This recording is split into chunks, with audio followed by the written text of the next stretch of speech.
Welcome to PT4. Harry could not remember ever feeling so nervous or awkward.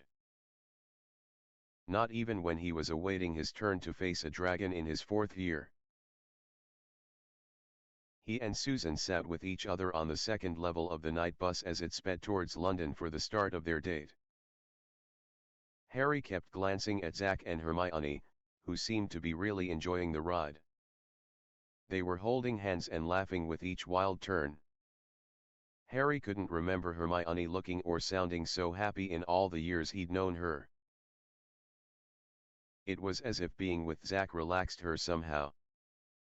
Harry actually smiled at the thought of what she might have been like if she had in fact started dating Ron. Even more uptight and worrisome than she was normally. Hannah and Neville also seemed to really be enjoying the ride. They were talking quietly to one another a few seats away. Harry was wondering how his painfully shy dorm mate was appearing to be so at ease. Neville had admitted before the girls appeared that this was to be his first date with Hannah. To Harry's eyes, they may have been together a few months. He decided he would ask Neville's advice just as soon as he could. Harry attempted a few times to start a conversation with Susan, but he just couldn't think of anything to say to her. As each excruciating minute passed, Harry was regretting asking Susan out at all. All he could think of was how disastrous his only date with Cho Chang had been, and how he was very likely to ruin this date as well. The night bus stopped in an alley just off a busy London street. And the three couples departed. As soon as Harry stepped off the bus, it roared away, disappearing into traffic. "So, who's up for pizza?" Hannah asked.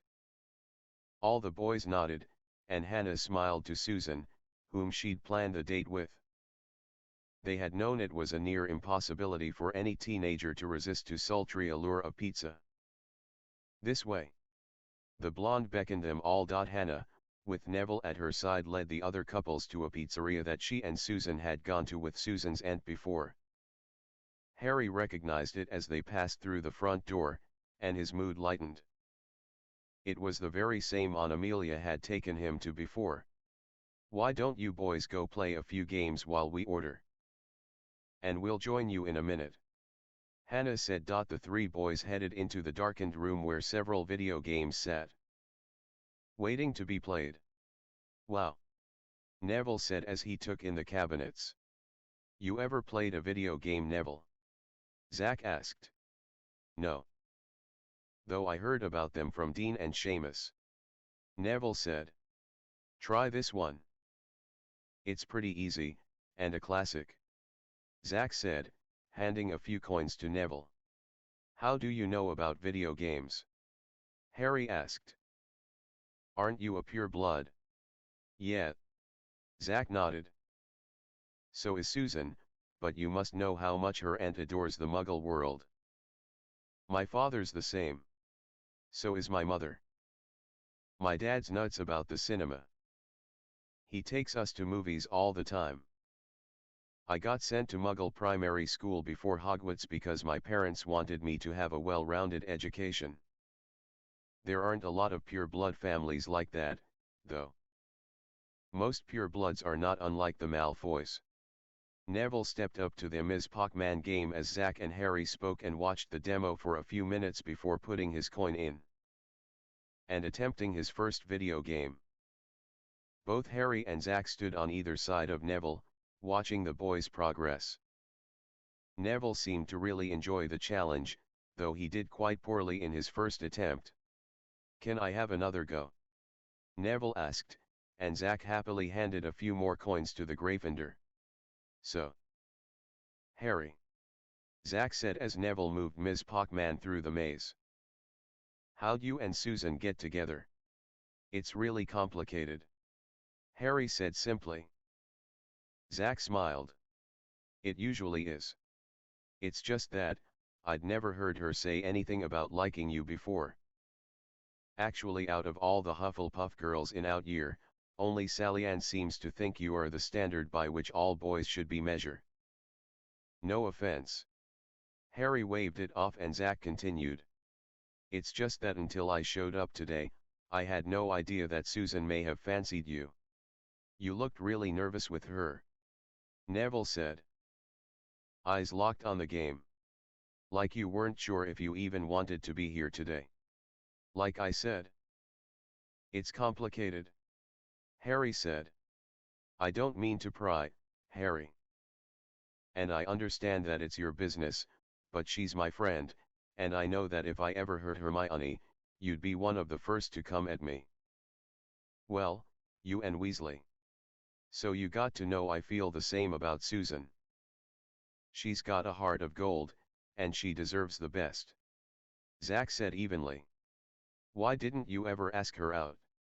Harry asked. Susan had told him that she had feelings for Zack before, and Zack seemed pretty protective of Susan now. To be honest, I almost did. Zack shrugged.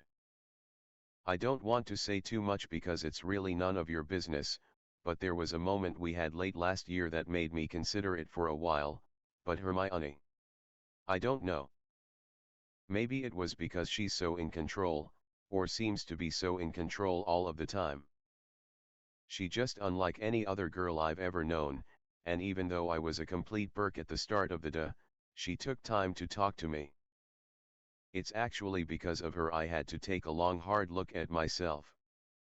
After a while, I just couldn't stop thinking about her, and I just had to follow my gut.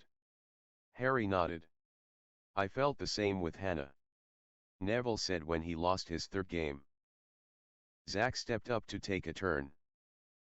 Neville turned to look at Harry, who was listening interestedly. I liked her all of last year, but I just couldn't ask her out. We talked a lot during the year, and I helped her on a few herbology things. Anyway, the more time we spent together, the more I learned about her, and the more I liked her. How'd you finally ask her out? Harry asked. Neville shrugged. After what happened in the ministry, asking a girl out seemed easy. Neville smirked. Turns out I was wrong, but I did it anyway. I feel really lost here. Harry admitted. I don't know what to say to her. It's like my brain just freezes up every time I open my mouth. The last date I had was just horrible. Chang, right? Zack asked over his shoulder. How do you know? Harry wondered. Apparently she told everyone in Ravenclaw, and word travels fast. It's not hard. Just start small. She loves charms, and history. Don't talk about Quidditch too much. She likes it okay, but she's not obsessed with it like some people. Zack said as he played. You might talk about Muggle life versus wizard life. She loves a lot of Muggle things, and as you grew up with Muggles, there's sure to be some common interests there. Harry nodded his appreciation as Zack lost his game. It was Harry's turn next, and that's when the girls showed up. It'll be a few minutes. Susan smiled. That's okay. Neville said. I love this game. Come try this one. Hannah chuckled. I want to see how good a driver you would be. Zack and Hermione wandered off to another game as well, leaving Harry and Susan alone once again. Are you any good at this? Susan asked as Harry struggled with the game. Doesn't appear so. He replied as he lost another life. He played his final life, with Susan watching on. It looked easy when Zack and Neville had been playing, but there was a lot more skill required, or so it seemed. Harry's seeker reflexes were of no help to him at the moment. Let an expert try. Susan smirked as Harry lost his last life. Harry smiled as Susan stepped up for a turn. Harry watched as Susan actually did worse than he had, which in turn made him laugh lightly. That's how the experts do it. He laughed. Oh, shut up. You made me nervous. Susan said, giving Harry a playful shove on his shoulder. I'm sure that was it. Harry chuckled. It was. Susan said flatly. Let's see if you can beat me on that one. I always kick Hannah's butt whenever we come here. Harry and Susan went to a car racing game, and took their places in the simulated driver's seats. Susan put in a few coins and the game began. Harry had sometimes managed to play one of Dudley's racing games when the Dursleys had left him in the house alone when he was younger. It had always been one of his favorites. Harry just loved the thought of going fast in a car when he'd been younger. Maybe it was why he loved flying so much. Those memories of stolen moments on the pixelated racetrack came back to him, and in no time, he was giving Susan a real run for her money. "Hey! You just cut me off," Susan said indignantly. "I thought that was the point." Harry chuckled. "That how you want to play?" Susan grinned, pulling ahead of Harry once again. Harry simply laughed as he stomped on the gas pedal. "He's going to pass you again," Hannah warned. The other couples had come to watch the game. "I think he just did." Neville laughed. "Oh, no you don't, Potter," Susan said. Flooring her own gas pedal. Harry laughed as Susan's car appeared on his screen again. He swerved his own car so she either had to slow down or hit another car, giving him a bit of an edge. "Okay, now you're just cheating," Susan said. Though she was clearly enjoying the challenge. "I'm cheating? You tried to run me into the wall a minute ago." Harry grinned. "Watch out, Harry," Hermione warned as a truck loomed into view. Harry managed to scream past it, the game warning that Susan was right behind him, and that only 30 seconds remained to the next checkpoint to extend the game. Finally, someone to give her a challenge. Hannah grinned. "Keep it up, Harry. Got you again," Susan called triumphantly as she passed Harry again. But he just shook his head slightly as he reversed positions with Susan again just as they crossed the finish. "No," Susan shouted as Harry won the match. "I want a rematch. You two can play again after we eat," Hermione said. "They just called our number," with Susan grumbling about how she'd been robbed. The 16s collected their food and found a table in a corner in which to eat. The conversation was light through lunch, mostly centering on school and friends. There was idle talk about what life after Hogwarts might be like, and what jobs they might pursue, and how interesting it would be to see everyone in 10 years to see how their lives turned out. All the while they ate and drank and laughed. Harry was beginning to feel very comfortable. And he was glad he'd asked Susan out after all. "We should get going if we want to make the movie on time," Hannah said after nearly 2 hours.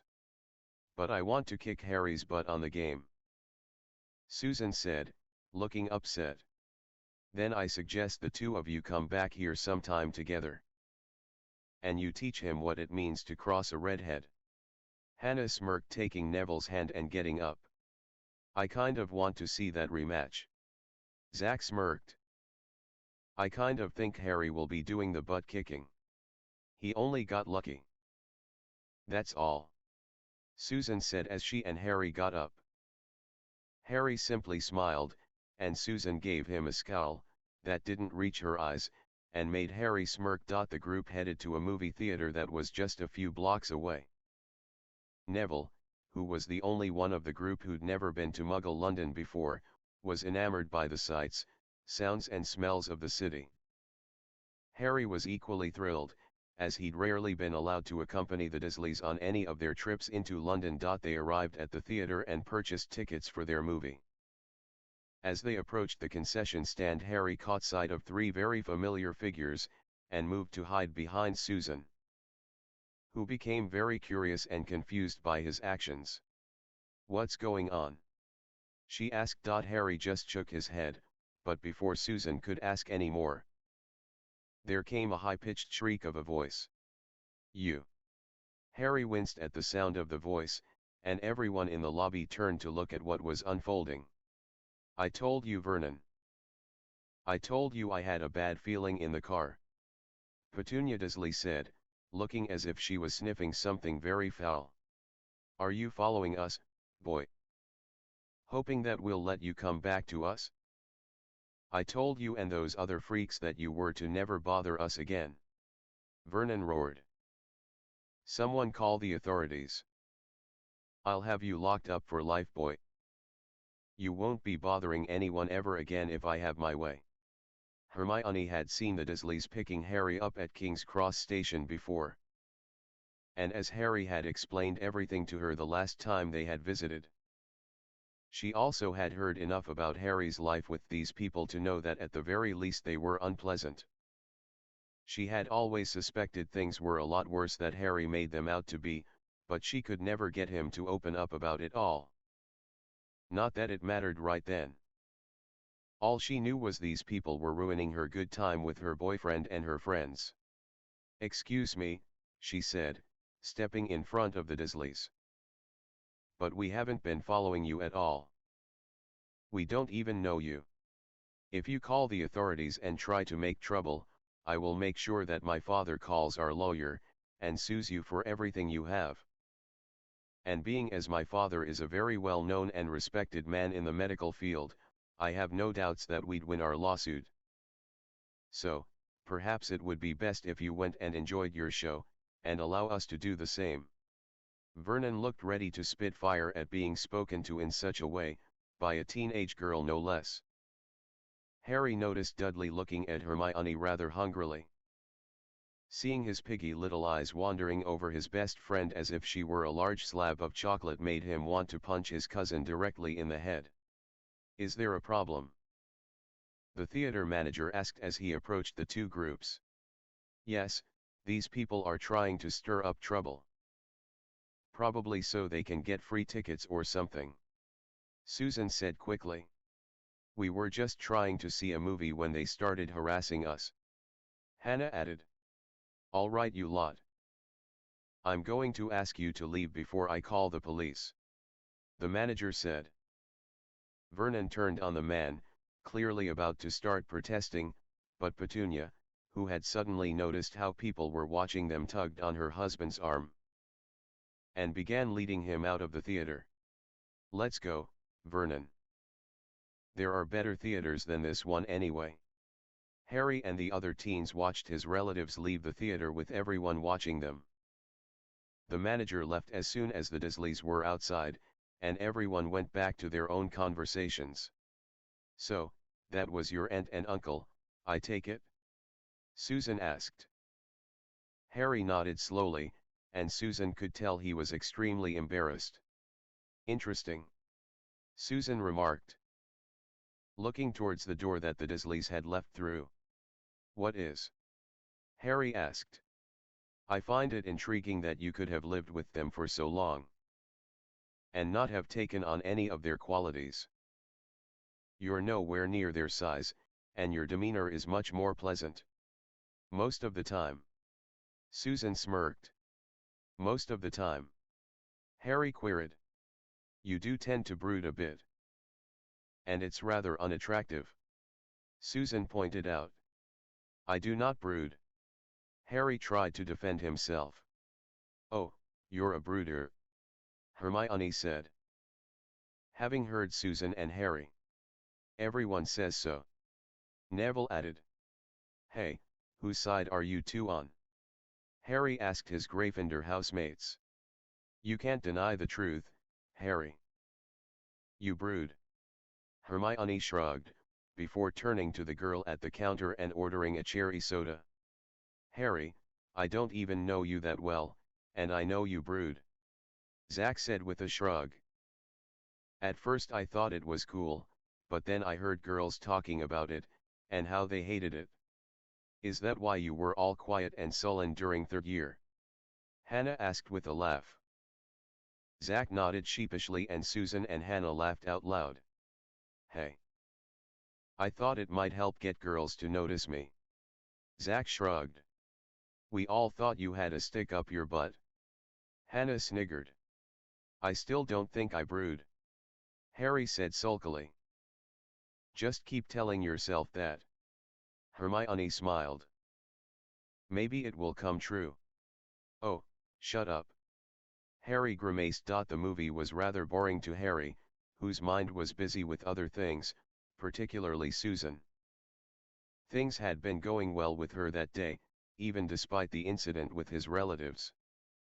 She'd been funny and sweet to him all day, and they had been having fun, which was very different than the last date Harry had been on. While he'd been nervous at first, his anxiety had disappeared when they had begun playing games in the pizzeria. Harry couldn't help comparing Susan with Cho. Cho was very pretty. There was no denying it, but she hadn't really liked him.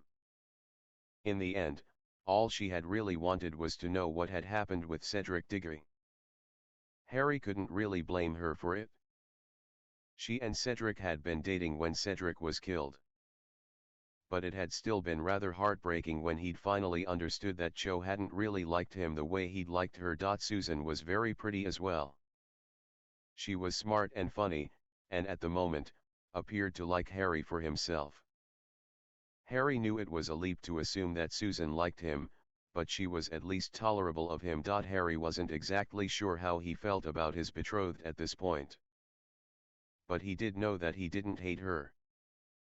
She made that kind of impossible by being so nice to him, even though he'd very nearly killed her just a few days ago.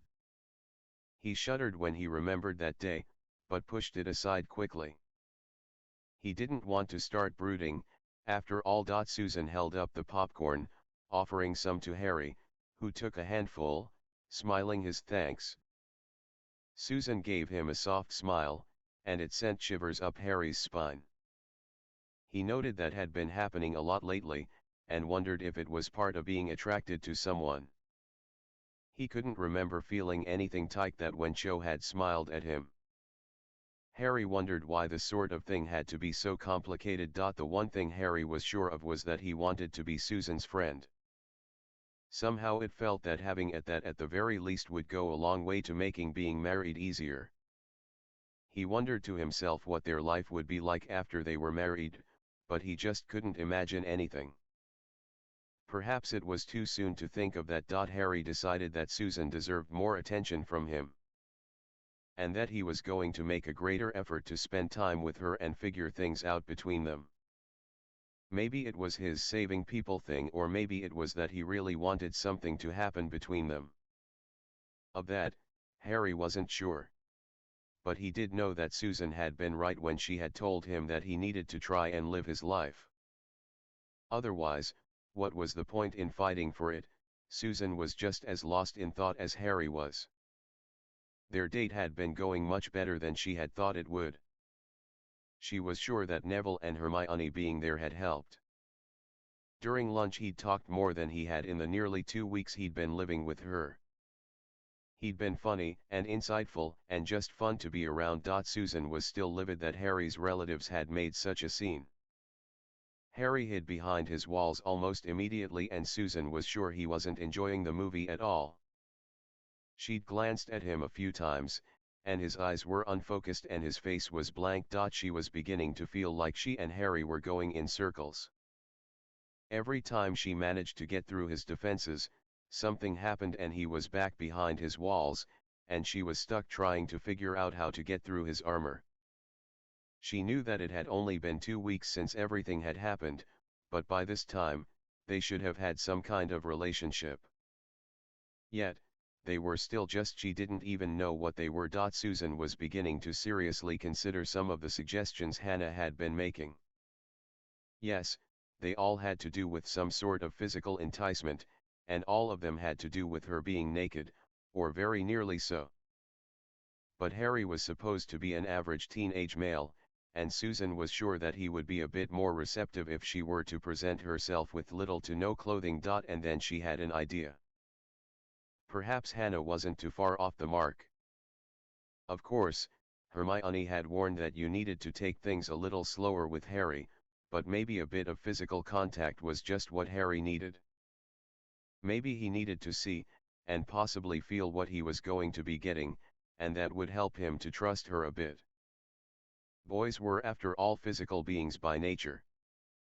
And Harry, For all his issues and life experiences, was still at his core, just a boy. When the movie finished, the 16s began to stand and prepare to leave. Susan decided she needed to act then. "Who's up to go swimming?" Hannah turned and gave her friend a questioning look. "We didn't really plan for that," she reminded her friend. "I didn't bring a swimsuit," Hermione said, looking at Susan apologetically. "Hannah has a spare that will fit, and if not, I can transfigure it, and Neville and Zach can swim in their shorts and use a drying charm after. You were all staying for dinner anyway, so why don't we just head back now? It'll be fun." Susan looked pointedly at Hannah and then Hermione, who both understood her meaning, and everyone agreed. The ride back on the night bus was just as bumpy and crazy as the ride to London. When they arrived back at Susan's house, Susan led the girls to her room, and Harry took the boys to his. He had offered both Zach and Neville to let them borrow his extra pairs of swim trunks, which they were both grateful for. "Okay. What's up?" Hannah asked as soon as the door was shut behind her. "I just decided that I wanted to go swimming. Besides, the boys really wouldn't have enjoyed wandering around the mall as much as we would have," Susan said, trying to look innocent. "Right." Hannah smiled. "That isn't the real reason." "Is it?" Hermione said flatly. "No, it isn't," Hannah said, getting her bikini, and handing a second one to Hermione.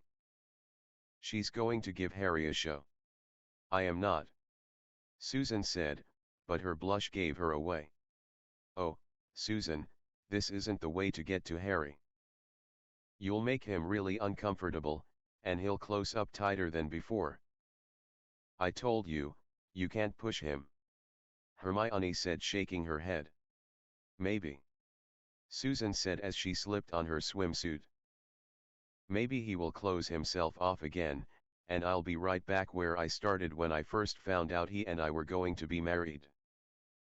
But maybe not. Maybe what he needs is to see that I'm not going to hurt him. Maybe if he gets a taste of what's to come, he'll like it and want more. And then he'll start actually talking to me." "This is really a bad idea," Hermione said doubtfully. "I think it's brilliant." Hannah grinned. "What's your plan?" "To swim," Susan said simply. "Maybe a bit of flirting. I'm just testing the waters, no pun intended here. But I think if I do this right, then Harry and I will have made serious progress today. You can't expect him to fall in love with you because you look amazing in that bikini," Hermione warned. "And you've already made progress with him. He's been smiling most of the day, and trust me, Harry doesn't smile easily. I don't expect him to fall in love with me." Susan smiled.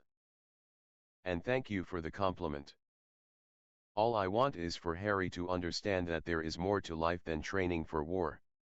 Here," Hannah agreed. Hermione sighed, but reluctantly nodded her head. "And promised she wouldn't say I told you so when the plan backfired." The girls got towels and headed downstairs once again to find the three boys in the swimwear sitting at the table waiting for them. The moment Susan saw Harry's face, she knew that she had been right. His eyes nearly popped out of his head when he saw her in her pale blue string bikini. Susan had to admit that it was a bit small on top, but only just. The sides of her breasts were more than a little visible. But she hadn't tried to adjust it as she would have normally. "Are you all coming in?" she asked with a smile before diving into the cool water. Everyone got in, and began to play around. At first, Susan kept her distance from Harry, allowing him to get used to seeing her like she was. She didn't want him to have some sort of fit, and end up at St Mungo's having to answer a ton of questions about how Harry Potter had died from seeing a nearly naked girl. Soon, however, she swam closer to him, and splashed him. They began a friendly water war, which led to Susan leaping at him, and dunking him under the water. Her plan backfired when Harry dragged her under with him, by the leg. Coughing and sputtering when she resurfaced, she smiled to herself. Harry had initiated contact. And unlike how Hermione had said, he hadn't gone running back into the house when she'd leapt at him. Susan was also really glad she had shaved her legs that day. The first part of her plan was working. For the next part, she needed Hannah's help. So, she turned her focus on splashing Hannah. The blonde played right into Susan's plan, and began to retaliate.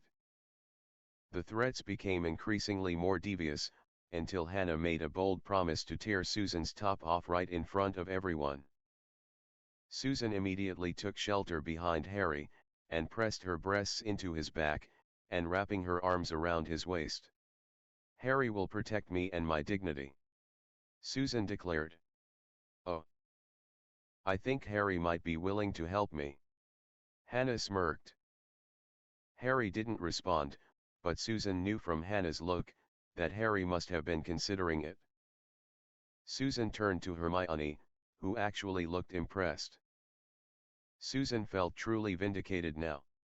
"Looks like you've been having fun," Amelia said, coming from the house.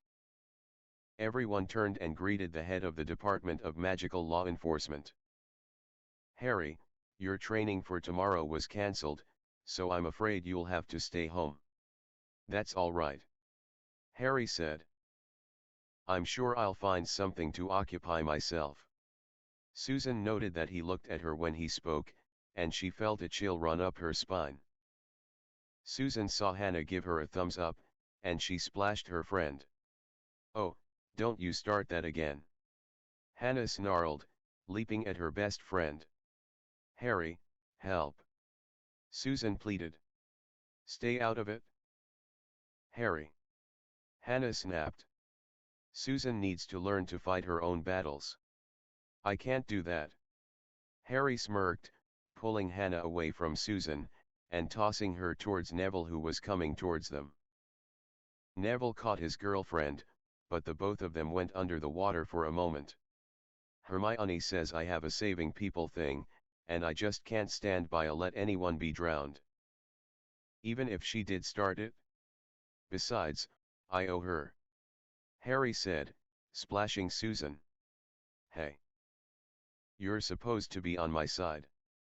The teens enjoyed a light dinner outside before Zach, Hermione, and Neville all had to leave. Susan felt a pang of jealousy as she watched Hannah and Neville say goodbye, but she knew that she had made a great deal of progress with Harry. And she was eager to see what fruit this particular seed bore. Besides, it had actually been fun, and more than a little arousing to her as well. Harry awoke just after 1 in the morning. He'd only gone to bed a little over an hour before, and had trouble falling asleep in the first place as his mind kept replaying the day's events. Mostly Harry had focused on things that had taken place in the pool that afternoon. Susan had been very physical with him, and Harry had really enjoyed it. The way she had used him as a shield to protect her from Hannah's wrath had really done a number on him, and even now as he recalled the feeling of Susan's warm soft body pressed against him, parts of his own body reacted. If Harry hadn't already promised himself that he was going to make a more concerted effort with Susan, that would have cemented it. After dinner, Hermione had taken him aside before she went home, and asked if he was doing all right. She also revealed that she had known that Susan was going to be a bit more forward with him, and that she, Hermione, was concerned how he might be handling it. "I'm fine, Hermione." "Really?" he had told her. "I know that I don't have a lot of experience with girls, but I don't think I'm going to lock myself away."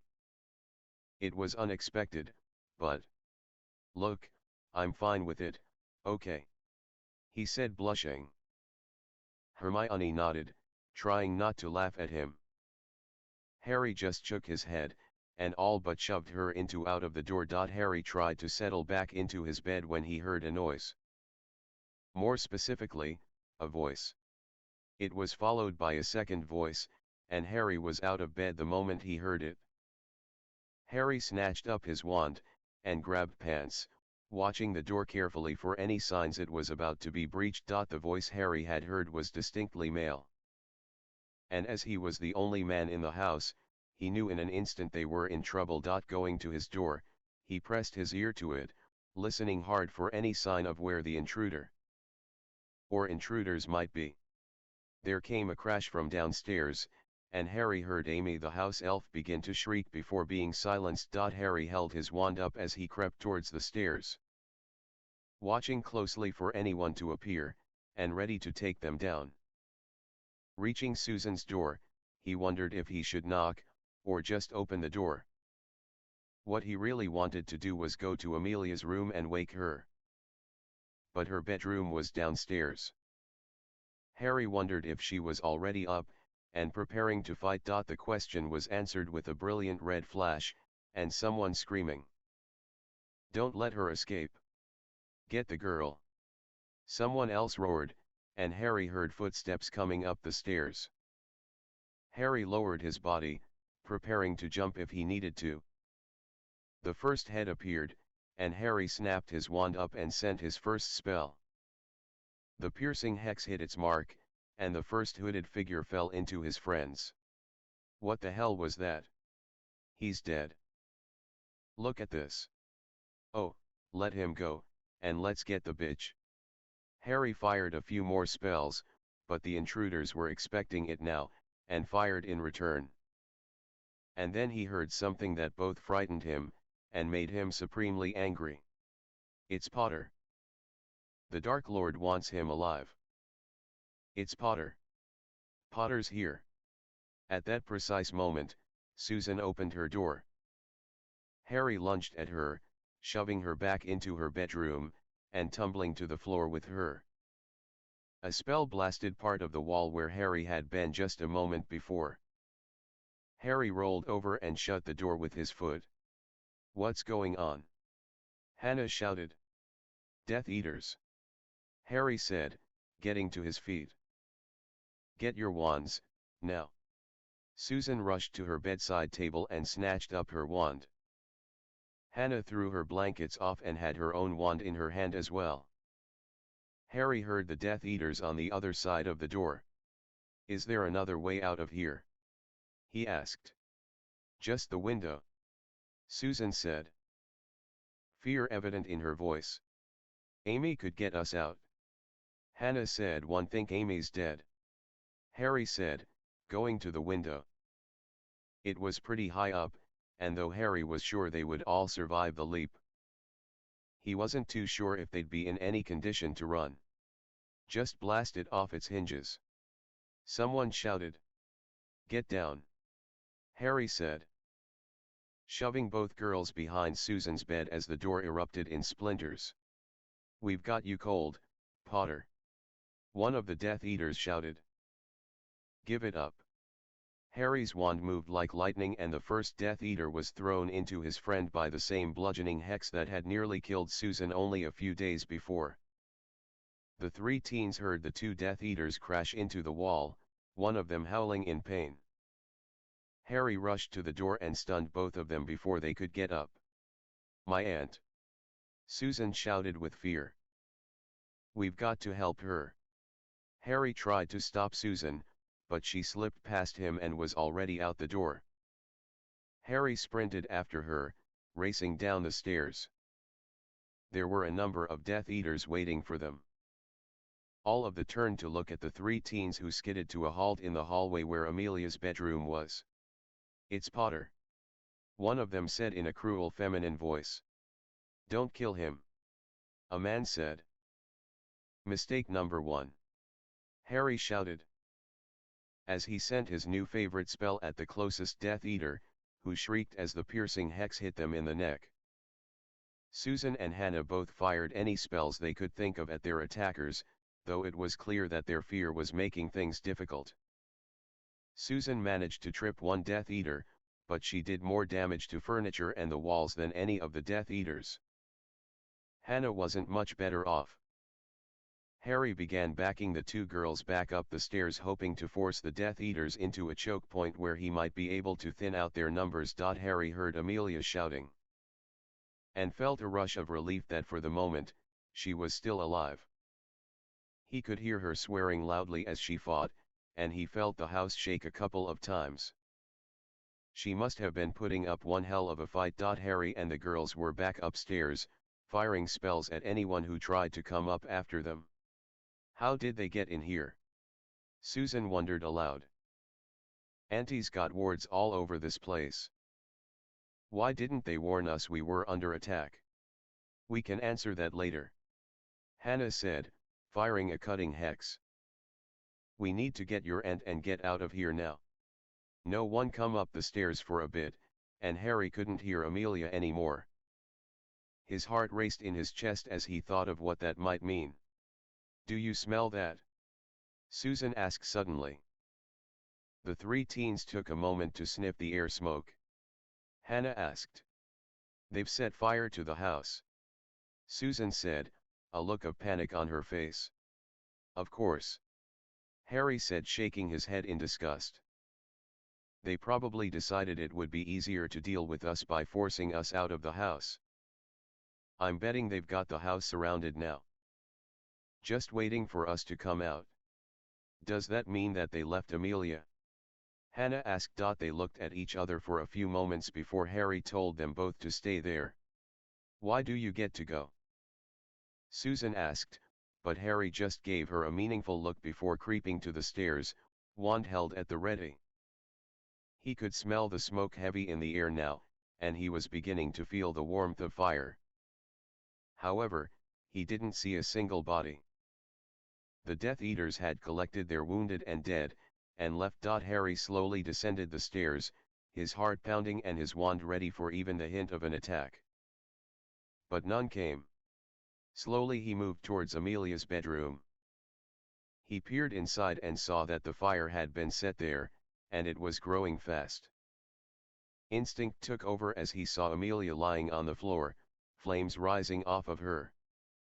She had been struck by a body-bind curse and left to burn. Aguamenti. Harry said, drowning the flames, and at the same time reviving Madame Bones. Are you okay? Harry asked. Going to his knees. Amelia looked horrible. She'd been burned quite badly, and she was bleeding. Nothing a good healer can't fix. Amelia said in a hoarse sort of whisper. Susan? Hannah. Upstairs. Harry said quickly, trying to get Amelia to her feet. We need to get out of here, but we can't go outside, they'll be waiting for us. Agreed. Where's my wand? Amelia asked. Harry looked about the floor, but he didn't see anything. The fire was spreading more and more, and Harry knew they had to get moving. Oh no. Amelia said. Harry turned and saw that Amelia's wand was burning on the floor near her bed. Come on, Harry. Let's get the girls and figure a way out of here. Amelia leaned on Harry and he guided her out of her bedroom and into the hall. Harry saw that the Death Eaters had started a few more fires, and that it was growing in strength. It was getting harder to see or breathe now as Harry struggled to get Susan's aunt up the stairs. Auntie. Susan said. Rushing to help Harry with her aunt. Give me that candle holder. Amelia wheezed. Hannah grabbed the brass candle holder, and handed it to Amelia, who then asked to borrow the blonde's wand. She tapped the wand, whispered Porcius. All of you touch this. She said, holding out the portcullis she'd created, but nothing happened. Oh. This is not good. Amelia said. Why didn't it work? Susan asked. If I had to guess, I'd say they're using some rune stones. It's probably how they negated the wards.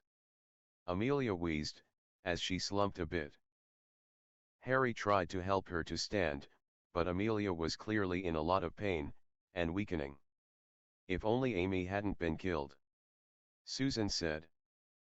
Tears welling up in her eyes. What could she have done? Harry asked. She would have been able to take us someplace safe. Their magic is really powerful, and even with anti-apparition wards, they can come and go, and even take you with them. Amy could have taken us out of here right under the Death Eater's noses. It's probably why they killed her, Susan said, looking all around as if she were going to see some way to escape. The smoke was getting thicker, and they all began to coughing hard. The house was getting much hotter, and Harry could see the fire was coming up the stairs. Creaker! Harry said suddenly. There was a loud crack and the decrepit-looking elf stood before Harry, glowering at his master. Master called for Creaker. The old house elf croaked. Rotten half-blood who thinks he can call on Creaker whenever it pleases him. Creaker, I need you to get us out of here, and someplace safe, Harry said in a rush. Amelia needs help. Creaker cannot take all of Master's friends, Creaker said sullenly. Creaker would prefer to let them burn instead of helping such filthy blood traitors. Oh, if my poor mistress could see Creaker now, what would she? Creaker, Harry said coldly as he grabbed the elf by the throat. I don't have time for your bullshit right now. So I'm going to say this one time, and just one time. Shut your mouth. Creaker didn't speak, but it was clear that he did not like being told to shut up. How many people can you take? Harry asked. Creaker looked at each person in turn, and then held up one finger. Harry wanted to throttle the damned beast, but he knew that Creaker was his only chance to get everyone out of there. Auntie's passed out, Susan said, holding on to her aunt. All right.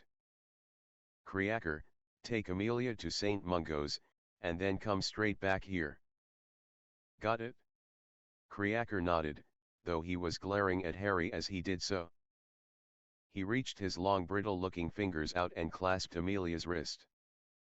With another whip-like crack both he and Amelia were gone. What now? Hannah asked. I guess we'll have to go one at a time. Harry shrugged, coughing badly. The smoke was getting really thick, and the flames were closing in on them. All at once, the floor beneath them gave way, and the three of them fell through the hole. Harry found himself on his stomach, with Susan sprawled across him, and Hannah nearby. Harry tried to sit up, his body protesting his efforts. He knew he was going to be feeling that fall for a few days. Susan began to roll off of him and then shrieked in pain. Harry sat up and saw that Susan's arm had landed in some burning timbers. Harry pulled her up and patted her arm. My wand! Susan shrieked. Harry turned, and quickly grabbed Susan before she could put her hand back into the fire to save her wand. We've got to get out, Hannah shouted. They're waiting for us out there, Susan shouted in reply. Fight out there, or burn to death in here, Hannah said. Another chunk of the ceiling came down and hit Hannah. The blonde screamed in agony as her t-shirt caught fire. Harry doused her in water quickly. Hannah thanked him, and Harry could see that her shoulder looked okay, though he guessed she had suffered a light burn. He then began using his wand to douse some of the flames, hoping to buy them a bit more time. There was another crack, and Harry saw that Creaker was there again. Okay, take Susan, he began to say, but Susan cut him off. I'm not leaving without you, she said. There's no time for this debate, Harry said. But Susan shook her head. Then don't try and fight me on it. Get Hannah out of here. Hey, why should I have to go? Hannah protested. Enough, Harry shouted. He started to order Creaker again, but Susan gave him a very stern look. Creaker, take Hannah to St Mungo's, and then come right back to take Susan, Harry said. Take my wand, Hannah said, handing over her wand to Susan. She then took Creaker's hand with a shudder, and with another crack, disappeared. Harry and Susan continued trying to put out the fire, but they both knew it was in vain. "We're not going to survive until he comes back," Susan said, tears in her eyes. "I don't want to die, Harry," she said, and Harry took her hand in a superficial attempt to comfort her, but the outlook was bleak at best.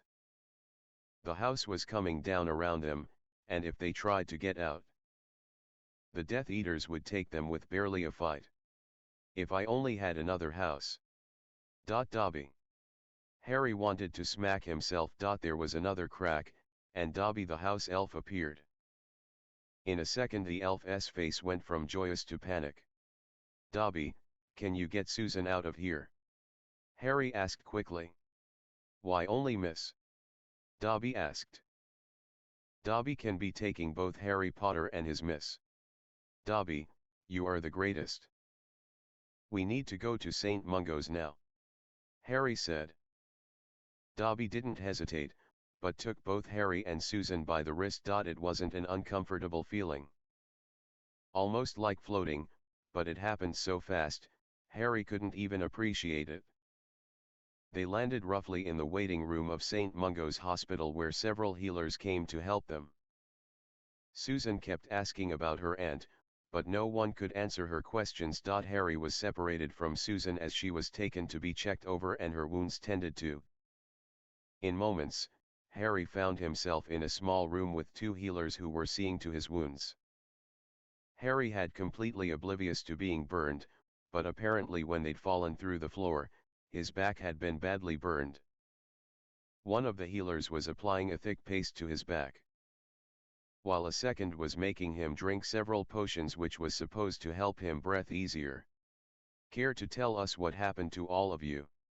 the healer asked. "Death Eaters," Harry said simply. The healer sighed heavily, and handed Harry one last potion. "Take this, and then as soon as Healer Jennings is finished, you can rest." "Is there someone we should contact?" "The Aurors." Harry looked at the healer as if the man had just grown a second head. "I just told you that we were attacked by Death Eaters." "Madame Bones was brought in, wasn't she?" "Yes." "But I meant for you. A parent, or a guardian." Harry blushed slightly, though all the grime on his face hid it. "Sorry," he said. "I don't really have anyone." "Dumbledore." "I'll take care of it, Mr. Potter." "That should do it," the second healer said. "You can lie down, but you'll need to lay on your stomach so the stuff can work. It's going to tingle a lot, but it shouldn't be unpleasant." Harry did as he was told, and sighed heavily. He shut his eyes, just wanting sleep to claim him. But before he could be embraced by the sweet comfort of sleep, there was a crack that made Harry jump. He hissed as his back shot needles of pain into him. "Not unpleasant, my foot." Harry grimaced. "Harry Potter, Sir," Dobby said, sounding embarrassed and anxious. The little elf looked like he'd been playing in soot, and was covered in filth. "Dobby," Harry said, letting out a long slow breath. "Thank you so much for helping us." "For saving us." "Dobby wants only to help Harry Potter," the elf said, not looking at Harry. "Dumbledore said you wanted to work for me." "Is that true?" Harry asked. The elf looked even more embarrassed as he shook his head. "Dobby wishes to be bonded to Harry Potter, to serve as the Potter House elf." "If Harry Potter will allow it." "Why would you want that?" "You're a free elf, Dobby, why give that up?" "Dobby does enjoy his freedom, sir, but Dobby is finding that his magic isn't as strong as it once was. House elves who are freed often die if they is not finding a new family to serve because they lose their magic, sir." Harry thought about it for a few moments, and decided that Dobby had earned the right, and it was the least he could do for the creature who had saved his life. Besides, Dobby would likely be a much better companion than Creaker. "All right, Dobby, but we'll have to talk about your payment. And then realization hit Harry all at once. Everything he owned, everything he'd ever held dear was gone. His broom. His father's cloak. The Marauder's map. The photo album with all those pictures of his parents and his own friends. Everything was ashes by now. It had all burned. It's all gone, he said to himself, his eyes distant as heartbreak settled over him. Dobby shook his head. Dobby is saving all he could, what? Harry looked up puzzled. Dobby is knowing that Hogwarts school trunks are charmed against fire. Dobby is thinking that Harry Potter will need clothes, so Dobby goes and collects Harry Potter and his Mrs. Trunks and takes them to Hogwarts. Dobby is not being able to get things for Mrs. Auntie and friend. Dobby, that was incredibly dangerous. You could have been killed. Why did you do it? Dobby knows that Harry Potter will be needing his things. Dobby shrugged. Dobby, I would be honored if you would bond with me, Harry said with a huge smile. Dobby's eyes lit up as if he were a child on Christmas. He leapt forward and clasped Harry's hand. There was a wave of tingling throughout Harry's body and then it was gone, and Harry stared at Dobby, who actually looked younger. Despite being covered in muck, Dobby is now serving the great Harry Potter and his miss. My miss? Do you mean Susan? Harry asked, slightly puzzled. Dobby sensed it when he is being summoned. Harry Potter is belonging to Miss, and she to him. Harry realized that Dobby must be talking about the marriage contract. He wondered for a moment if their magic might be bonding them or something. Harry decided not to worry about that. We have a lot to talk about, Dobby, but for now, I'd like it if you got yourself cleaned up and rested. Then tomorrow you and I can. Wait a minute, Creaker. Silence fell and Harry began scanning the room. After a moment he repeated Creaker's name but nothing happened. Harry noticed Dobby looked downcast. Why hasn't he shown up? Dobby thinks he knows. Dobby said sadly. Dobby is seeing Creaker at Harry Potter's Mrs. home, and he is not leaving. He is repeating over and over that filthy half-blood master has told him to come back. Dobby is thinking Creaker is dead. Harry was horror-struck. He inadvertently killed Creaker by ordering him to go back into that burning building, and forgetting it in his haste to get away. He had told Creaker to come back for him and Susan, and the elf must have gone back and just waited to be called. Harry felt horrible, but at the same time, in a strange sort of way, there was relief. Harry hated Creaker and all that the foul little beast represented. But that didn't make it better. I'm sorry, Creaker. Harry thought heavily. He looked to Dobby and tried to smile. Thank you again, Dobby, for everything you did tonight. We'll talk tomorrow. Yes, Master Harry Potter.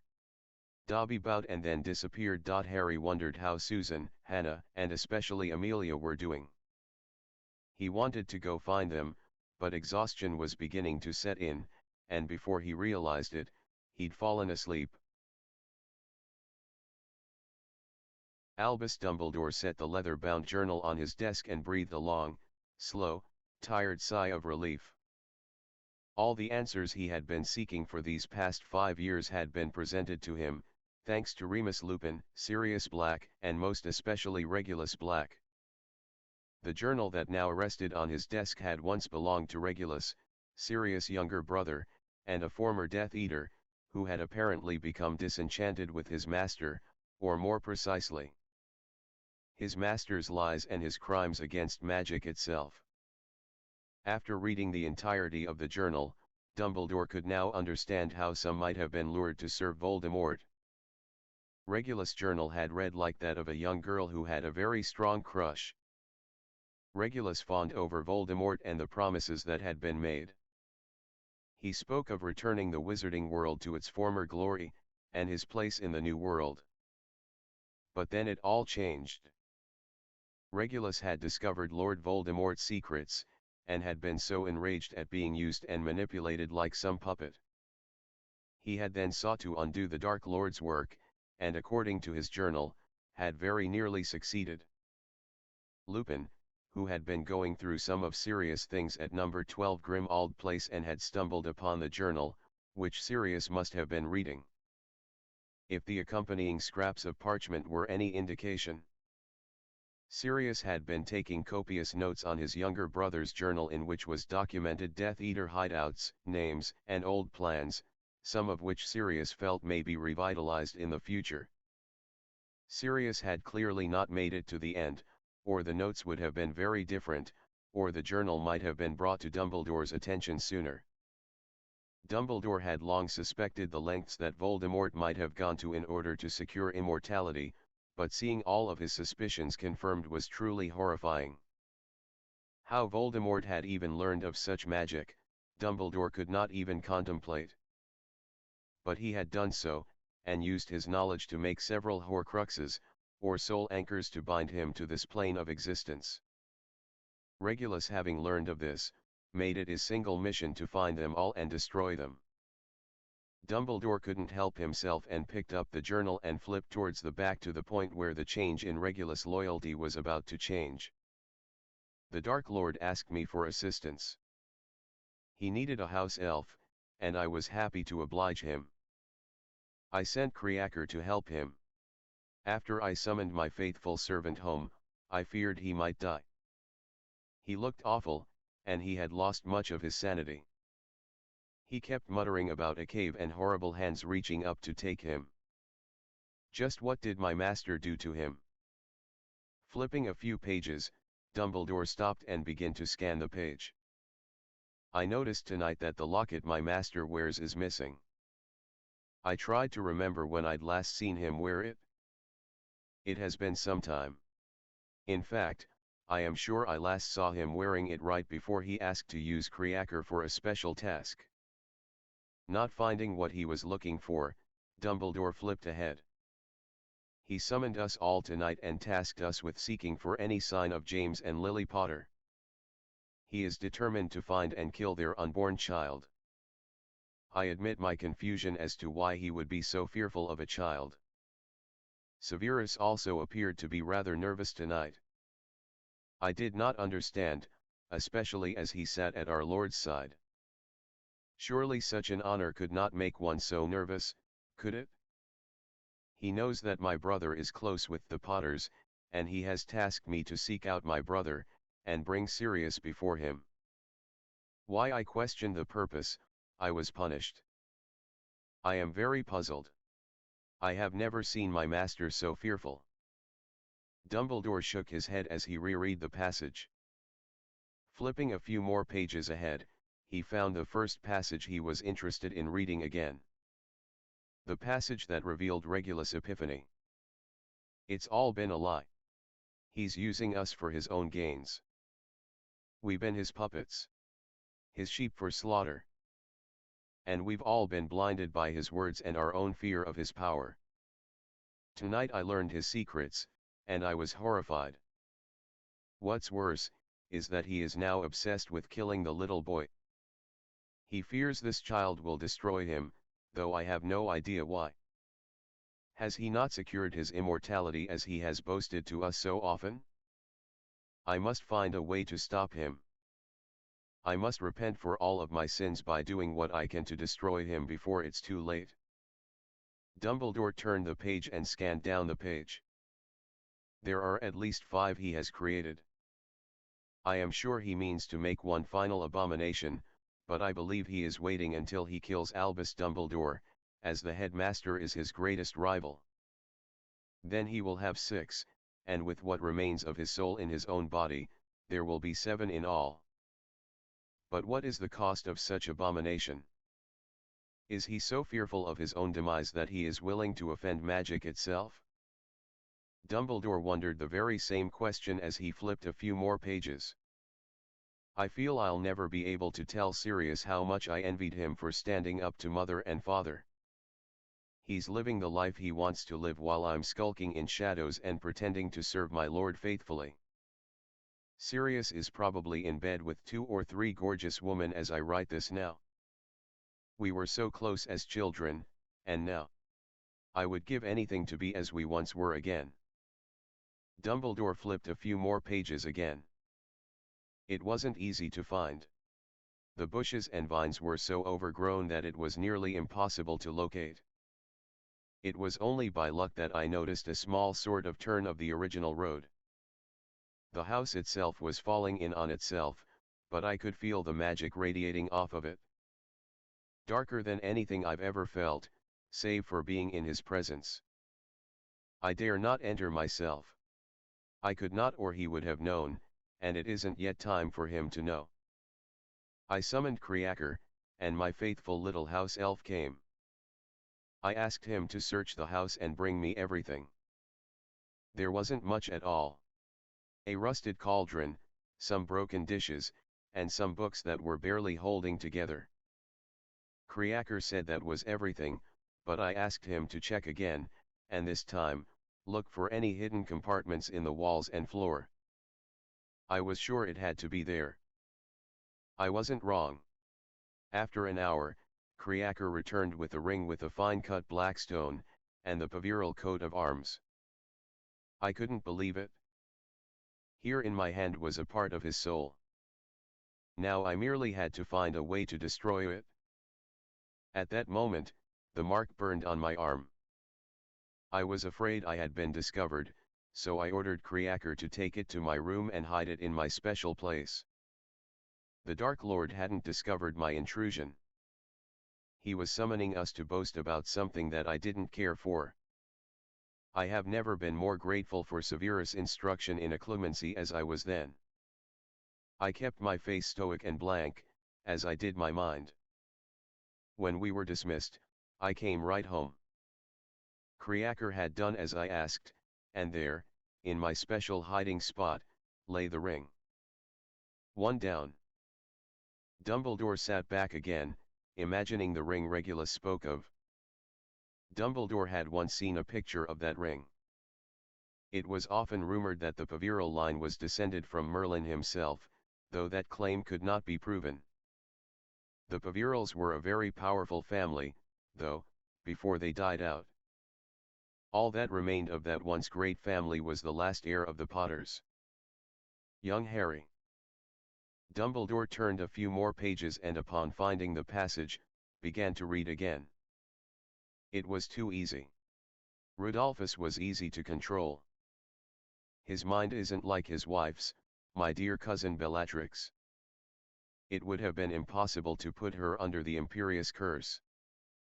But Rudolphus is a simpleton. Their vault is overflowing with gold and heirlooms, so it took a very long time to find it. Thankfully, I had already seen Bellatrix with it, so I knew that I was looking for a cup when I found it. I was shocked to see Hufflepuff's crest on it. It was then that I understood that he'd chosen special things. First Paviral's ring, now Hufflepuff's cup. I am certain that he's perverted something of Slytherin's. But what? Dumbledore felt his insides twist as he continued reading more of Regulus' quest.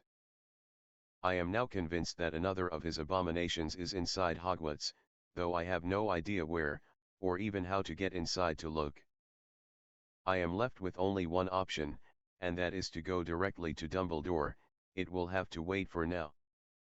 Dumbledore cringed as he read this passage. One of Voldemort's foul soul anchors was hidden inside the castle. How he was going to find it was something that the old headmaster could not even begin to figure out. Lucius Malfoy was given a special gift tonight. I saw him carrying a diary as he left tonight. I know that he will put it in his cellar. He has quite a collection of interesting artifacts down there, and given what I now know, I suspect that Malfoy carries another piece of our Lord's soul, though he may not realize it. So that's 4 in total. The ring and the cup are still hidden safely, and one is inside of Hogwarts. Now that I know where 2 are, I can finally go after the locket Creaker helped to hide. Then, after I have it, I will seek out Dumbledore, and tell him all that I know. I will bring the 3 that are in my possession and see them destroyed, and then I seek out my brother and beg his forgiveness for a life wasted." Dumbledore skipped over more of Regulus' musings and repentance. "Tonight we welcomed a new member into our Death Eater ranks, and I am more fearful than one have ever been. Peter Pettigrew is supposed to be my brother's friend. I saw them all together in school, with the werewolf and Potter. I do know he is not trusted. Bellatrix in particular was most unwelcoming of him. Our master proclaimed that Pettigrew was inside Dumbledore's Order of the Phoenix, and would be providing us with very valuable insight. I loathe the man, and I fear I will be unable to find and destroy his Horcruxes before he finds the Potters." The final entry was the most enlightening and heart-wrenching. I awoke with a strange chill. I fear this to be my last entry. I have taken steps to assure that this journal finds its way into the hands of my brother Sirius, and that he will be able to destroy all of Voldemort's Horcruxes. I cannot shake the feeling that I will die this night. I wonder what awaits someone who's lived such an empty existence. Dumbledore shut the journal once again and sat back in his chair, contemplating all he had learned through Regulus Black's writing. Lord Voldemort had done what Dumbledore had suspected for a long time. The proof came at the hands of 2 second-year Gryffindors nearly 4 years ago. Harry Potter and Ronald Weasley had presented a soaked, ink-covered diary that Harry had stabbed repeatedly with the fang of a basilisk which he had killed that night as well. Upon hearing the story of what had befallen the boys that night, Dumbledore's suspicions were confirmed. The self-proclaimed Dark Lord had indeed made a Horcrux. At first, Dumbledore was hopeful that the threat of Lord Voldemort rising again was gone. But the very next year, the woman who'd predicted Harry's fate had made another prediction, that the Dark Lord's servant would be freed and rejoin his master. Yet, Dumbledore now knew that one of the Dark Lord's former followers had turned on his master and sought to undo the damage he'd done.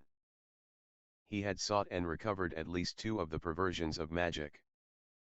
Dumbledore had merely but to seek them out, and destroy them. Headmaster Dumbledore. Dumbledore turned and saw the head of someone in his fire. "Yes. I'm Healer Cartwright. I am sorry to bother you at such an hour, but Harry Potter is asking for you. He was brought in this evening to St Mungo's, and he claims he was attacked by Death Eaters. Madame Bones was also brought in, along with 2 girls. I shall be along in a moment," Dumbledore said quickly. "In the meantime, you would do well by getting in contact with the Ministry and having Auror sent to you to protect the hospital." The man nodded, and his head disappeared from the fire. Dumbledore went to the fire, and grabbed a handful of Floo powder, and tossed it into the flames, calling out an address. "Alastair? Alastair?" Alastair Moody's mangled face appeared in the fire. "Albus. I will need you, and several others to go to Madame Bones' home, and find out what you can. There was an attack, and I would very much like to know how her wards were breached." "We're on our way." Moody nodded, disappearing immediately. Dumbledore took another handful of Floo powder and tossed it into the flames once again, this time stepping into the fire and calling out St. Mungo's. Susan awoke in a bed as the sun began shining on her face. She sat up quickly and looked about. She was sharing a room with Hannah, who was already awake. "Hey," Hannah said. "How are you feeling?" Susan looked at her arm, pleased to see it was completely healed, thanks to that paste that had been put on it the previous night. She was also breathing clearly, and all her bruises and cuts were all healed. "I'm fine, I guess. How about you?" Susan asked. "Good. What happened after I left?" Hannah asked. "Harry called a second house elf and he came and took us both out of there, and brought us here. I tried to find out about my aunt, but no one would tell me anything. Susan said. As she spoke, she swung herself out of bed and headed for the door. You might not want to do that, Hannah warned. Why? Susan turned to look at Hannah, who was smirking. I don't think you want everyone to see your pretty unicorn panties, Hannah said evenly, pointing to Susan's exposed rear end. Susan's face turned the color of cherries as she looked and saw she was wearing a flimsy linen shirt that barely covered her front, which was rather transparent, and did nothing to cover her posterior. Where are my clothes? She asked. Hannah, who shrugged. Given how charred my stuff was, I'm sure they threw everything away. Hannah shrugged. I'm sure someone will come to check on us in a minute. There was someone a bit ago, and they said they'd be bringing food soon. Do you know where Harry is? Susan shook her head. The last she'd seen of the boy who had helped to save them all, he'd been being led away by a couple of healers. He was really amazing last night. The way he fought, and kept the Death Eaters off of us. I couldn't hit anything. I was so scared and... Hannah began shaking her head and wiping her eyes. Susan went to her friend and climbed onto the bed holding Hannah. Susan's emotions came up as well. All the fear she had felt the previous evening and the relief that she was still alive. The two girls began to cry on each other's shoulders. After a few moments they pulled themselves together just as young woman came in with 2 trays of food. She was a petite blonde girl, whom Susan was sure she'd seen at Hogwarts in her first and second years. Oh good, you're awake as well. I'll let Healer Wilcox know so he can check you over. Can you tell me if my aunt is okay? Susan asked, getting back into her own bed as the young woman set a tray of food there for her. I'm sorry sweetie, I don't know, but Healer Wilcox will be able to answer your questions, I'm sure. The blonde smiled as she turned to leave. The food smelled too good to resist, and as they had nothing better to do, Susan and Hannah ate everything. Healer Wilcox, a tall striking-looking dark-skinned man, entered and retrieved his wand. Well, you're awake, and eating, those are good signs, though I had no doubts you'd both be fine. Your wounds were pretty superficial. We were a bit more worried about all the smoke you lot breathed in, he said casually. He gave Hannah a few passes with his wand before turning to Susan and repeating his wand movements. Well, you're both in good shape. The healer smiled. What about my aunt? Susan asked. She was a bit worse off than you two, but she's doing well. I'll have someone bring you both robes, and you can go see her. She's just across the hall. And what about my boy? What about Harry? Susan asked, blushing wildly. Hannah's neck cracked as she turned to gape at Susan. Harry's fine. I'm sure he'll be checking in on you too soon.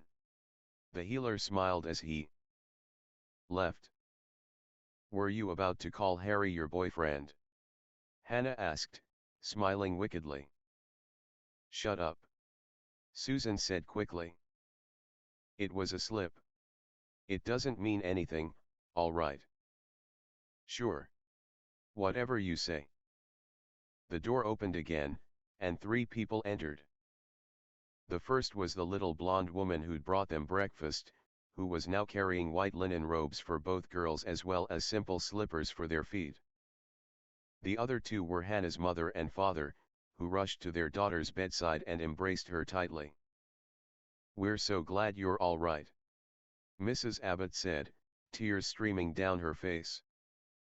Susan was always impressed by how much Hannah resembled her mother. Not just in the face, but the body as well. Susan had seen pictures of her mother, but didn't see too much resemblance when she looked at herself in the mirror. Both of you, Mr. Abbott said, looking to Susan, who'd slipped into her robe and was tying it shut. I can't believe Death Eaters attacked your house, Mrs. Abbott said. Do you know how they got through the wards? Auntie thinks they might have used runes. If they found our base stone, they could have cancelled a lot of our protections. Excuse me, I'm going to go check on my aunt, Susan said with a weak smile. Of course, Mrs. Abbott said, and her husband nodded. Susan gave one last smile to Hannah, who returned it. Susan walked across the hall and knocked on the door. She was greatly relieved when her aunt beckoned her inside. Susan found her aunt sitting up in bed, looking for all the world like she woken up on any old Sunday morning and chose to have breakfast in bed. An empty tray of food sat on the bedside table, and Amelia was folding up the morning edition. Susan ran to her and enveloped her in a warm hug, which Amelia returned with all her love. I'm so relieved to see you up and about. Amelia smiled. I was so worried I'd lost you. No one would tell me how you were last night, and they must have given me dreamless sleep potion, because I only woke up about a half an hour ago. Were you hurt badly? Amelia asked, looking Susan over with a critical eye. Just a few bruises. I burnt my arm, but they healed it, Susan said, offering her right arm. I lost my wand. So did I, Amelia said. We lost a lot last night, but we're both alive and we're together. Things can be replaced, but I wouldn't be able to live if anything happened to you. I think I now know what being with Harry could mean, Susan whispered, and Amelia shook her head. They didn't know he was there. They weren't after him. It was me they wanted dead. Harry was an unexpected surprise, which is probably why we are sitting here talking about it. Though I imagine it won't be that different being with Harry, at least until you know who is. Voldemort is destroyed. Amelia smiled softly. Where are we going to live? Susan asked sadly. What are we going to do? We are going to survive. I am sure that we will be fine. We might stay at the Leaky Cauldron for a few days until I can find us a new place, but we will be fine. Have you seen Harry yet? Susan shook her head. I asked about him, and they said he was fine, but I haven't seen him yet. I wanted to see that you were okay before. There came a knock at the door, and Amelia once again beckoned her visitor to enter. Harry Potter opened the door and stepped inside. Before he had even shut the door properly, Susan had leapt from her aunt's bed and wrapped her arms around his neck in a tight, relieved embrace. Harry's arms came up around her and he returned her hug awkwardly. Thank you, Susan whispered. Thank you for saving all of us. Harry didn't know what to say, so he looked to Amelia, hoping for some clue as to what he should say, but all he saw was Susan's aunt watching them with a tear in her eye and a soft smile on her lips. Susan finally let him go, and apologized for invading his space, but Harry simply smiled, and gave her a quick hug to show her he was okay with her invading his space. Susan gave a soft, relieved laugh as Harry let her go, and the two of them went to Amelia's bed. Susan jumped back into her original position, while Harry pulled a chair close. How are you? Amelia asked. Bit tender. Apparently I had pretty severe burns on my back, but they said I'm fine, and that I might be a bit sore, but it should go away. What about you? I'll be fine. About the same as you. I'm sorry for all the trouble I caused, Harry said, but Amelia gave him a stern look. I will tell you the same thing I told Susan. They didn't come for you, Harry. They wanted me. You were a surprise they hadn't counted on.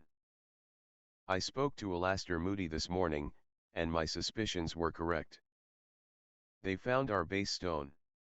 Moody said it was broken, and he found a few other rune stones nearby. They had set their own wards to keep us inside, and make sure no one noticed what was happening. So, none of this was your fault. Harry nodded and he took a deep breath. Do you have another house? Harry asked, rather embarrassed. No, but we'll find a place to live. Amelia smiled. Our family isn't poor by any means, but I never felt the need to own more than one property, especially if I never used it. I talked to Dumbledore, and he says that if you want, you can stay at one of my houses.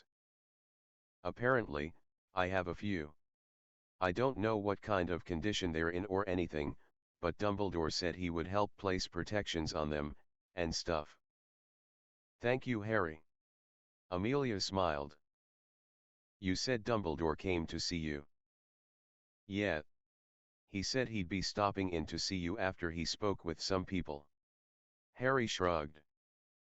Amelia nodded, and turned the topic to something a bit brighter, if only to keep her own mind off of what had happened, and what she would need to do over the next few weeks. After 20 minutes, there came another knock at the door. This time, Dumbledore, along with Mad-Eye Moody entered. Dumbledore conjured 2 chairs for the both of them and they sat down.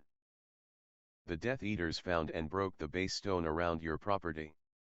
Moody grumbled. Amelia made a face, showing that she had already guessed as much. We also found a few runestones around the place. Shacklebolt thinks they work together to prevent you getting out and to keep anyone from coming to help you out. Just as I suspected. Amelia nodded. Also found 2 dead house elves, and a dead Death Eater. Looked like he'd been hit with a piercing hex through his left eye. Your work. Moody smiled, making his hideously scarred face look more gruesome. Amelia shook her head, and turned to look at Harry, who blanched. You did that? Moody asked, looking impressed. Might be hope for you after all. Do you think it is possible that Death Eaters knew that Harry was staying with you? Dumbledore asked, but Amelia shook her head. They were after me and Susan. They were genuinely shocked when Harry came down and began fighting with them. I think that's why they chose to put me under the body bind and burn the house down. I think they felt Harry would try and get us all out of the house, and they'd be able to take him then, and kill the rest of us. Amelia rationalized. Makes sense to me. Moody agreed. No doubt they've heard about his and his friends' talent after the Department of Mysteries fiasco. Going after you would throw the Aurors into disarray, and leave the Ministry open for attack. I agree. Dumbledore nodded.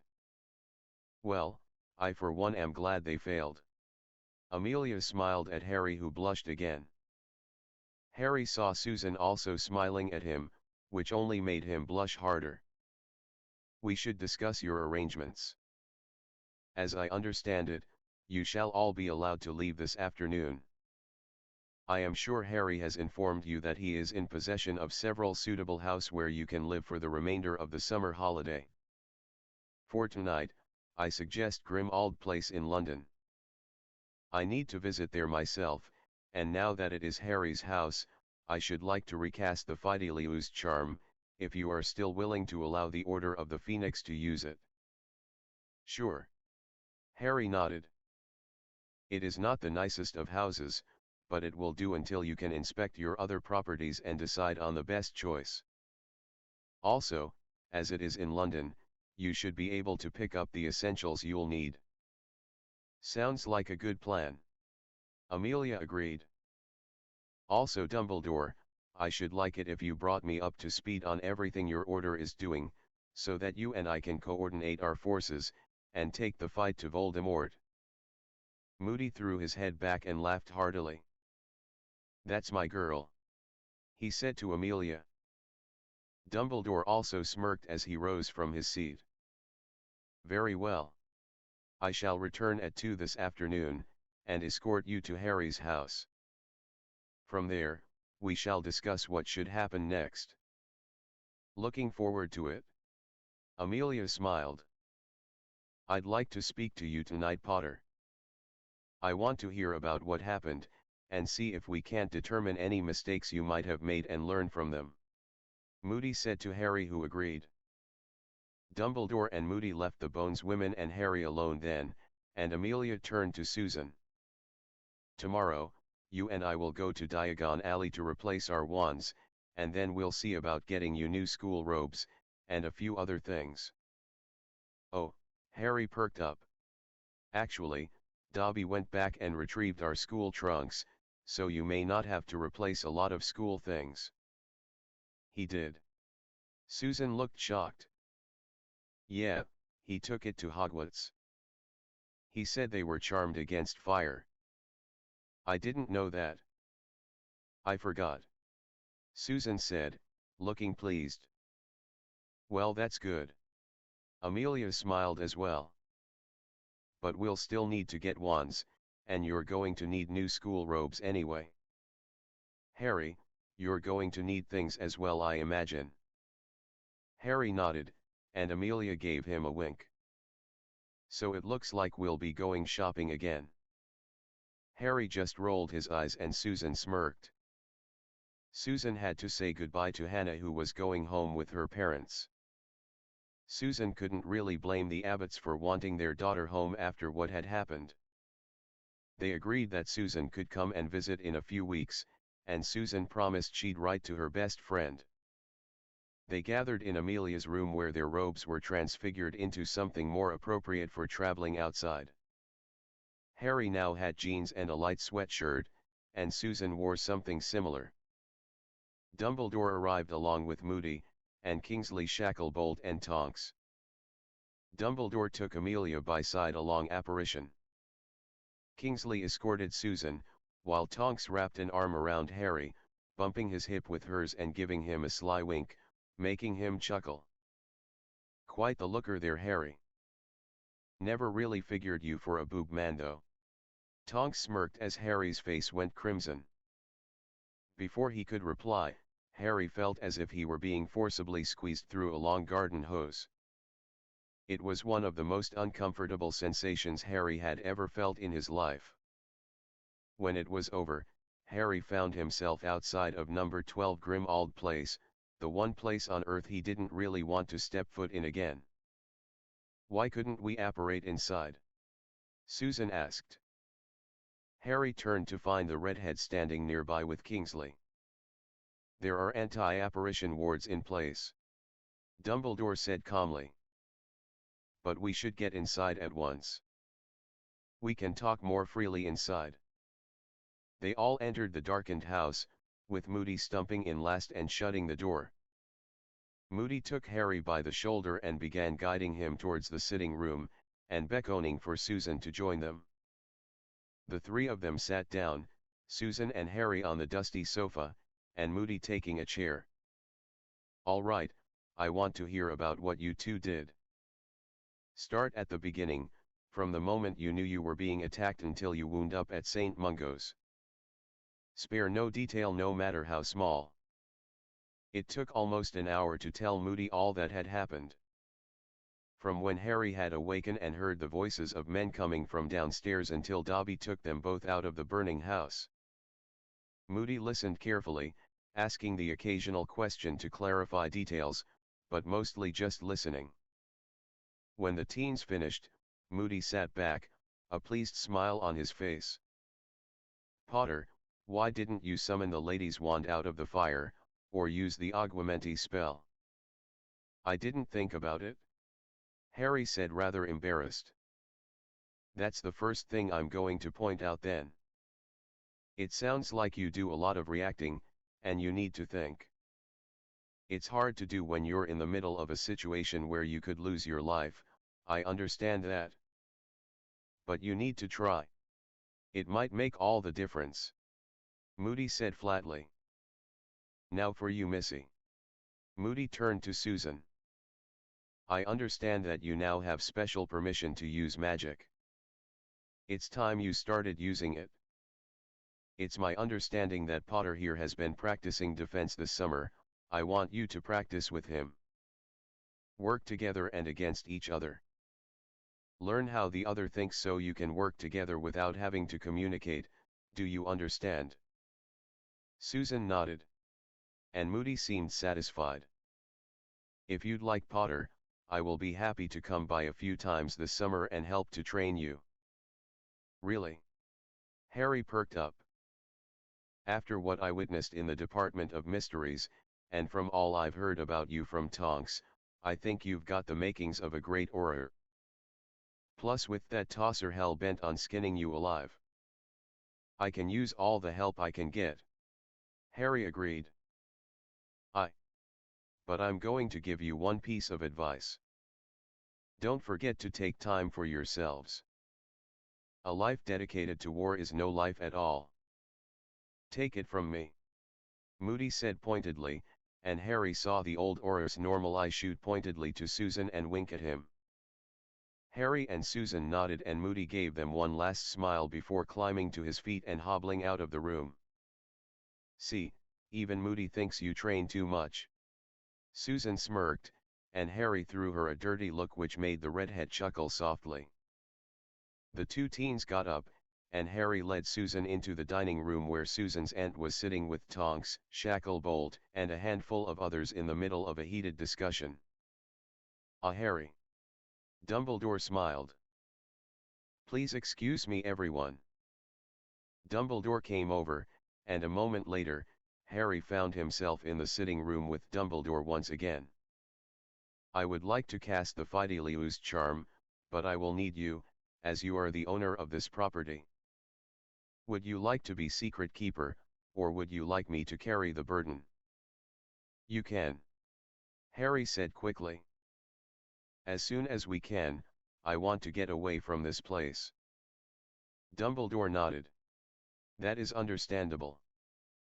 The charm is easy enough. Simply take my hand, and I shall begin."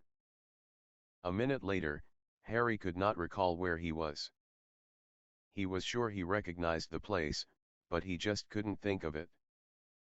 Dumbledore smiled at him, and took a quill, ink, and a scrap of parchment out of his pocket, and bent to scratch out a little note to which he handed to Harry. "This should clear up your confusion," he said. Harry read the note which told him that the headquarters for the Order of the Phoenix could be found at number 12, Grimmauld Place in London. "Wow, that's really amazing," Harry said, and Dumbledore smiled in appreciation. "A fairly easy spell to master once you understand how it works. You will be learning about it in your 7th year. And between you and me, it is one of Professor Flitwick's most entertaining lessons. I'm looking forward to it." Harry grinned. "Now, if I may be so bold, how are things between you and Miss Bones?" Harry's smile faded and he shrugged. "I honestly don't know. It seems like we're becoming friends, but there's this like shadow over us. It's like we're forcing things because of the stupid contract. I mean, maybe things would be different if there wasn't a contract and we liked each other, but it's not. I mean, we had a really good day yesterday, but..." He shrugged. "Understandable." Dumbledore nodded. In days when marriage contracts were used regularly, the couple was not usually given the luxury that the two of you are getting now. Often they did not meet until the day they were wed. You and Miss Bones are being given time to attempt to build a foundation on which to build whatever relationship you choose. Allow things to happen between you naturally. Also, do not keep things to yourself. When you have feelings, express them. But above all, be honest. Not just with Miss Bones, who deserves nothing less than your complete honesty, but with yourself as well." Harry nodded, thinking he understood what the headmaster was saying, and Dumbledore smiled, patting Harry on the shoulder. "Now, just one more thing. Besides this property, there are 2 other houses which I am sure you will find suitable. Though I may recommend one, Sirius had a cottage in the north that was quiet, and fairly remote. He often talked about it and I think you might find it cheerier than this house. I took the liberty of finding its locations for both properties for you. You should be able to flow there whenever you like. Once you have decided, I should like it if you would allow me to help you set up protections. Madam Bones, I am sure would help as well. The more protections we can put in place, the better. Sure. Harry said simply. Very good. Now, if you would excuse me, I do have one more thing I need to accomplish upstairs, and then I shall leave you for the night. Thank you, Sir, Harry said, and Dumbledore smiled, bowing to Harry. It is my pleasure to help a friend, Harry. Harry didn't know why, but for Dumbledore to call him a friend made Harry smile. Despite being at odds with him at the end of the school year, Harry still respected the man. Harry just hoped that they had both learned lessons and that Dumbledore would be a bit more forthcoming with him in regards to Voldemort. For now, he would just have to wait and see. Dumbledore went up the stairs and slipped his wand out as he approached Regulus Black's bedroom. As soon as he entered it, he felt the wave of dark magic, and the unmistakable signature of Tom Marvolo Riddle's specific signature. Dumbledore could hardly believe that at least 2 pieces of Lord Voldemort's soul was somewhere in this room. Dumbledore waved his wand in an intricate little pattern and scanned the room for the telltale orange glow, which he found under the ornate desk in the corner. Dumbledore waved his wand again and the desk lifted and moved to the opposite side of the room. Dumbledore could see the board on the floor that had been repeatedly pried up. Dumbledore bent down and attempted to lift the board, and received a sharp stabbing pain that shot all the way up his arm. Hissing in pain, Dumbledore looked more closely at the board and saw several tiny runes carved into the board, almost invisible with the wood's grain. Very clever. Dumbledore smiled. Very clever indeed. The old headmaster stared at the runes for a long time before he felt he had deciphered them. Tapping his wand upon each rune in the order he believed they needed to be in. Nothing happened. Dumbledore stroked his beard in contemplation, and tried a different order, and smiled when the board popped up, and revealed the secret place Regulus spoke of in his journal. There, resting inside and covered by a layer of dust sat the gold cup of Helga Hufflepuff. The Peveril family signet ring was also there, and to Dumbledore's great surprise, Salazar Slytherin's locket as well. He did find it? Dumbledore said, wanting to laugh with joy. He was now one great step closer to defeating Lord Voldemort.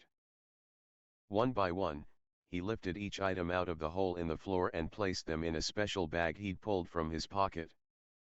When each item was safely inside, Dumbledore drew the bag shut by the drawstrings, and replaced it into his pocket. At once he felt the heavy weight of darkness descend upon him. His gleeful mood soured, and Dumbledore knew that the artifacts were trying to manipulate him.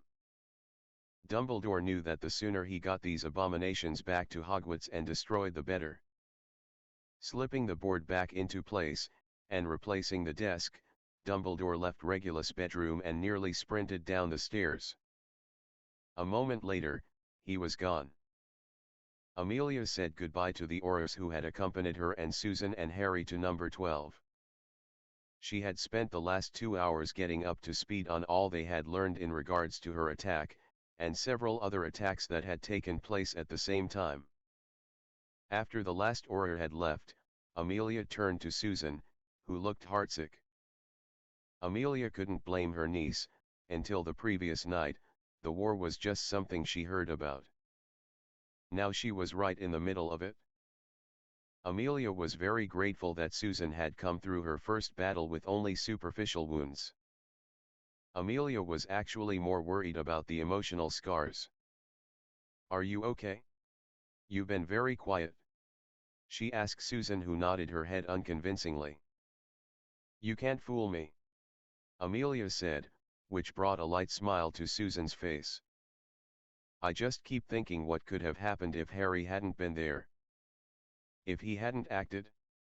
I just can't stop thinking that I wouldn't be here right now." "You wouldn't be here. I keep thinking about all the things I never would have gotten to do. Things that I've been kind of afraid of before now." Like what? Amelia asked, sitting down across from Susan. Getting married. Susan shrugged. This contract thing has had me so petrified.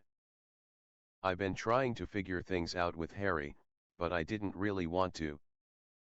I was only doing it because I felt I had to, you know. Amelia nodded and Susan took a deep breath. Now I want to.